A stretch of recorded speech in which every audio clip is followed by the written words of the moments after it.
Hey guys, welcome back to my channel. This is your lovely Suraj Singh here. आज का हमारा topic बहुत ही इजी है। एग्जाम पॉइंट ऑफ व्यू से उतना इंपॉर्टेंट नहीं है, पर आपके नॉलेज के लिए ये बहुत ज्यादा इंपॉर्टेंट है। See, our topic is effect of exercise on muscular system. अब हम जो डेली वर्कआउट करते हैं, डेली एक्सरसाइज करते हैं, डेली रनिंग, वार्म अप वगैरह वगैरह, वॉकिंग वगैरह करते हैं, उसका इम्पैक्ट क्या पड़ता है हमारे मस्कुलर सिस्टम पे। धीरे धीरे मैं वीडियोस लाऊंगा अपने रेस्पिरेटरी सिस्टम पे, उसका इम्पैक्ट क्या पड़ता है, डाइजेस्टिव सिस्टम पे, कार्डियोवास्कुलर सिस्टम पे, यानी कि सर्कुलेटरी सिस्टम पे। आज हम पढ़ते हैं कि मस्कुलर सिस्टम पे, क्योंकि सबसे मेन तो मसल्स ही है हमारे बॉडी के। जितने ज्यादा स्ट्रेंथ हमारे बॉडी में होगा, जितना अच्छे हमारे ऑर्गन्स काम करेंगे, उतनी ही बढ़िया हमारी लाइफ स्पैन होगी, लॉन्गिटिविटी उतनी ज्यादा बढ़ जाएगी। तो see, effect of exercise on muscular system में सबसे पहला है changes in shape and size. What actually happens is कि मैक्सिमम आज के जनरेशन है, मैक्सिमम जो भी लोग हैं जो वर्कआउट करते हैं, वो अपने फिजिक को मेंटेन करने के लिए करते हैं। ठीक है, और जैसे कि जिम जाते हैं लोग, वो क्यों करते हैं? उनका शेप और साइज अच्छा रहे, बॉडी का शेप, बॉडी शेप में रहे, बॉडी की फिजिक अच्छी दिखे। That is the very first point कि ये चेंज करता है हमारे शेप को, एक बहुत ही फैटी बॉडी पोस्चर से एक बहुत ही फिट और एनाटॉमिकल पोजीशन में लाता है हमारे बॉडी को। Okay, second is formation of more capillaries. हमारे बॉडी में और कैपिलरीज बनने लगती है। उससे क्या होता है कि हमारे बॉडी में ब्लड बहुत ज्यादा ट्रांसफर होने लगता है पूरे बॉडी के ऑर्गन से, पूरे बॉडी के पार्ट्स में। उससे हमारे बॉडी में स्टैमिना, स्ट्रेंथ, ऑक्सीजन को ट्रैप करने की कैपेसिटी सब कुछ बढ़ने लगती है due to the formation of blood capillaries. Okay, third is controls extra fat. अब व्हाट एक्चुअली हैपेंस इज कि जब हम continuous training of 45 minutes, 40 to 45 minutes तक हमारा जो रिजर्व्ड एनर्जी होता है हमारे बॉडी का, वो यूज होता है। जब भी हम वर्कआउट कर रहे हो तो 40 से 45 मिनट तक जो हमारी बॉडी में रिजर्व्ड एनर्जी है ना, वो ही यूज होगा। पर 45 मिनट्स के बाद जब हमारा रिजर्व्ड एनर्जी खत्म हो जाए, तो फिर हमारा फैट चेंज होने लगता है।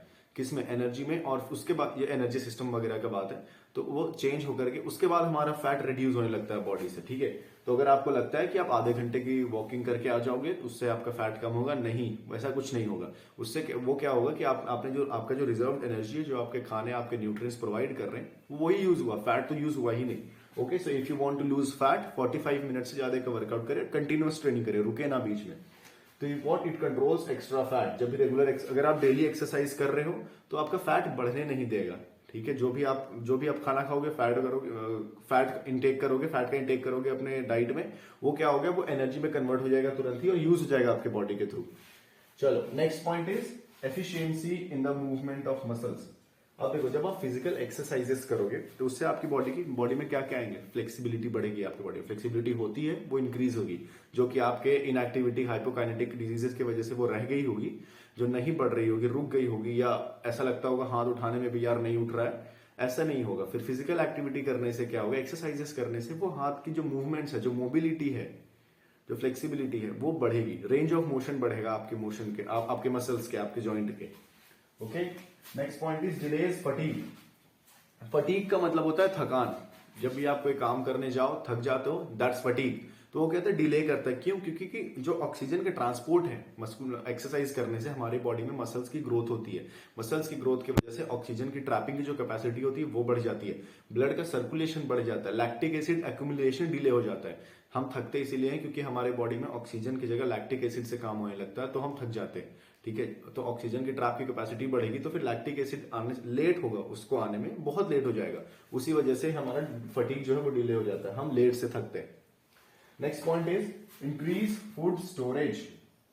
अब देखो, बहुत ये एक मिथ है कि तुम ज्यादा एक्सरसाइज करोगे तो तुम्हें ज्यादा भूख लगेगी, ठीक है, और उससे तुम और मोटे हो जाएंगे। नहीं, हम ज्यादा एक्सरसाइज करेंगे तो हमें ज्यादा भूख लगेगी। क्यों? क्योंकि हमारे बॉडी को जो पहले से एनर्जी मिल रही थी, जो न्यूट्रिएंट्स, जो जितना एनर्जी दे रहे थे न्यूट्रिएंट्स, अब हमें ज्यादा एनर्जी चाहिए क्योंकि हम एक्सरसाइज कर रहे हैं, वो एनर्जी यूज हो रही है, इसीलिए हम ज्यादा इंटेक, इसीलिए हमारा खाने का इंटेक जो है बहुत ज्यादा होने लगता है due to the need of, because of the need of more energy in our body.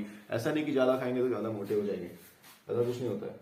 Seventh, non functioning fibres become active. अब देखो, अगर मैं एक ऑफिस जाने वाला लड़का हूं, मैं सिंपली सुबह अपना बैग उठाता हूं, ऑफिस जाता हूं, 9 to 5 वर्क करता हूं, वापस घर आता हूं, घर में बैठता हूं, सो जाता हूं, खत्म।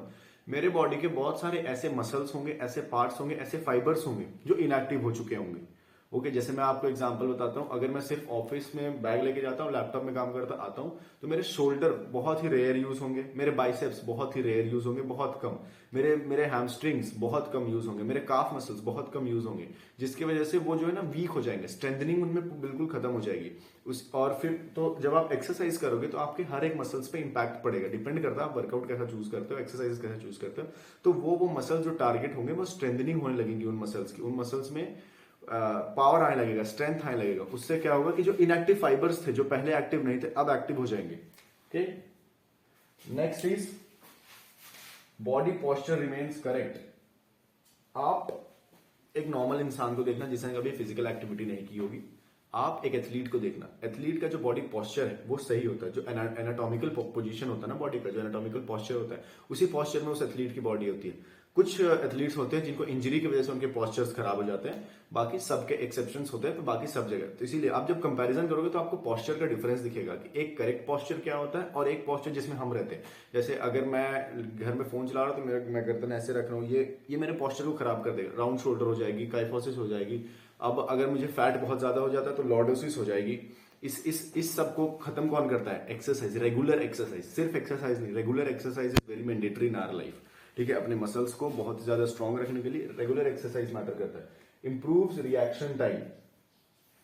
अब मैंने कुछ दिन पहले एक वीडियो देखी थी इंटरनेट पे, उसमें क्या हुआ था कि एक औरत का वो बच्चा था ना जिसमें वो लेके जाते हैं बेबी सिटिंग कार, वो कार छूट गया उसके हाथ से और वो आगे हाईवे की तरफ जा रहा था। उसके पास उसने उसे ध्यान नहीं दिया, उसका रिएक्शन टाइम इतना स्लो था कि वो ना ही आगे जा पाई, आगे गई भी तो गिर गई, कोई और आया और उसने उसे बचाया। ठीक है, दैट्स रिएक्शन टाइम। आप कितने जल्दी, कितना सोच के कितना जल्दी काम करते हो, आप करने जा रहे हो, आपकी फिजिकल स्ट्रेंथ ही नहीं है आप में, तो आप गिर जा रहे हो। तो वो क्या करता है, जब आप रेगुलर फिजिकल एक्सरसाइजेस करोगे तो आपको बॉडी को पता होगा कौन से मसल को कब कहाँ यूज करना, कौन सा मसल कब कैसे यूज होगा। आपका जो ब्रेन है, ब्रेन आपके मसल्स को कंट्रोल करेगा, न्यूरोमस्कुलर कोऑर्डिनेशन बहुत अच्छा हो जाएगा और रिएक्शन टाइम्स बढ़ जाएगी। ठीक है, दिस वाज इट। ये टॉपिक में कुछ भी इतना ज्यादा जानने को नहीं है, और अब मैं आऊंगा कुछ दूसरे लेक्चर के साथ रेस्पिरेटरी सिस्टम पे इम्पैक्ट एक्सरसाइज का। ठीक है, till then take care, bye.